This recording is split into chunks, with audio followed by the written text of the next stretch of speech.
Selamat pagi semua, perkenalkan nama saya Imadedi Dharma Putra dari jurusan Informatika kelas 104. Kali ini saya akan mempresentasikan tentang tinjauan topik pada Learning Material System. Topik pembahasannya diantaranya pengantar organisasi dan arsitektur komputer, struktur dan fungsi utama komputer, sistem bus, memori internal, serta cache memory. Yang pertama adalah pengantar organisasi dan arsitektur komputer. Sebelum memulai, mari kita berkenalan dengan komputer. Komputer adalah alat yang dipakai untuk mengolah data menurut prosedur yang telah dirumuskan. Komputer adalah suatu perangkat keras yang sangat berkaitan dengan teknologi. Komputer mampu membantu berbagai pekerjaan manusia. Arsitektur komputer. Menurut Barani Pakri dan kawan-kawan dalam buku Arsitektur dan Organisasi Komputer, arsitektur komputer adalah konsep, perencanaan serta struktur pengoperasian dasar dari sebuah sistem komputer. Arsitektur komputer juga dapat diartikan sebagai ilmu yang mempelajari tentang cara menghubungkan berbagai komponen perangkat keras hingga terbentuklah sebuah komputer. Fungsi dari komputer secara prinsip sebenarnya cukup sederhana. Komputer mencapai perintah dan data dari memorinya. Perintah dilakukan, hasil disimpan, dan perintah berikutnya dicapai. Prosedur ini berulang sampai komputer dimatikan. Yang materi berikutnya adalah struktur dan fungsi utama komputer. Mari kita membahas tentang skema komputer. Komputer terdiri dari 4 bagian, yaitu CPU, memori utama, input dan output, dan serta struktur interkoneksi. Selanjutnya ada sistem bus. Bus adalah sebuah subsistem yang mentransfer data atau listrik antara komponen komputer di dalam sebuah komputer atau antar komputer. Bus system atau dalam bahasa Inggris sistem bus dalam arsitektur komputer merujuk pada bus yang digunakan oleh sistem komputer untuk menghubungkan semua komponennya dalam menjalankan tugasnya. Sebuah bus adalah sebutan untuk jalur mendapat melalui dalam komputer. Jalur-jalur ini digunakan untuk komunikasi dan dapat dibuat antara dua elemen atau lebih. Organisasi bus,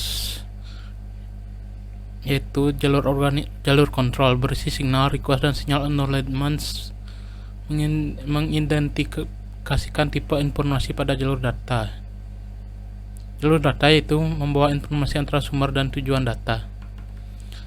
Yang berikutnya master dan slave. Master dan slave adalah model komunikasi di mana perangkat atau proses yang ditetapkan sebagai master memiliki kendali atau perangkat-perangkat lain atau proses yang disebut slave. Sederhananya, master adalah perangkat atau proses yang mengontrol perangkat atau proses lain, dan budak adalah perangkat atau proses yang dikontrol oleh perangkat atau proses lain. Struktur bus system. Yang pertama ada data bus. Sesuai namanya, data bus atau saluran data, maka milik fungsi utama mentransfer antara mikroprosesor dan memori atau device lainnya. Yang selanjutnya adalah ada address bus, yaitu saluran alamat. Kemudian berikutnya ada control bus. Materi selanjutnya yaitu tentang memori internal. Pengertian dan lokasi memori internal. Memori internal adalah bentuk memori yang dipasang menyatu dengan prosesor. Data memori internal berada di dalam perangkat sehingga tidak bisa dilihat secara langsung. Memori internal terletak di dalam perangkat dan dirancang secara menyatu sehingga tidak dapat dicabut.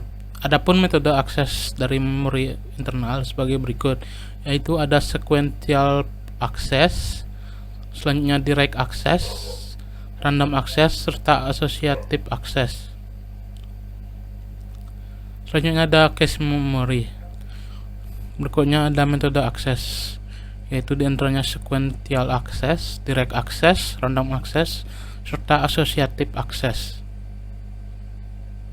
Selanjutnya materi terakhir yaitu cache memory. Pada dasarnya, cache memory adalah jenis komputer berukuran kecil yang menyediakan akses data instan berkecepatan tinggi ke prosesor.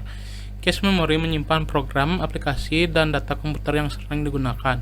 Inilah yang membuat pengumpulan data melalui memori cache menjadi lebih mudah dan efisien. Memori cache adalah memori tercepat di komputer. Umumnya cache memory terintegrasi ke motherboard dan langsung tertanam dalam prosesor atau RAM.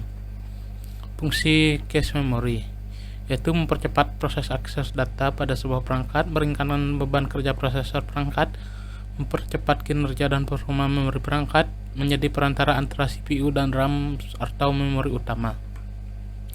Jenis cache memori yaitu adalah cache disk.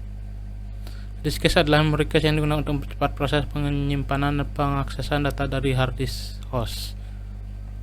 Selanjutnya ada web cache atau web caching adalah aktivitas menyimpan data seperti salinan halaman web yang dilayani oleh server web untuk digunakan kembali. Setiap kali konten diunduh dari server asal, salinan disimpan di cache untuk jangka waktu tertentu yang ditentukan oleh aturan cache yang Anda tetapkan. Yang terakhir adalah cache server. Server cache adalah server untuk layanan jaringan yang bertindak sebagai server penyimpanan halaman web atau konten internet lainnya secara lokal. Sekian presentasi dari saya. Jika ada kekurangan mohon kritik dan sarannya. Terima kasih.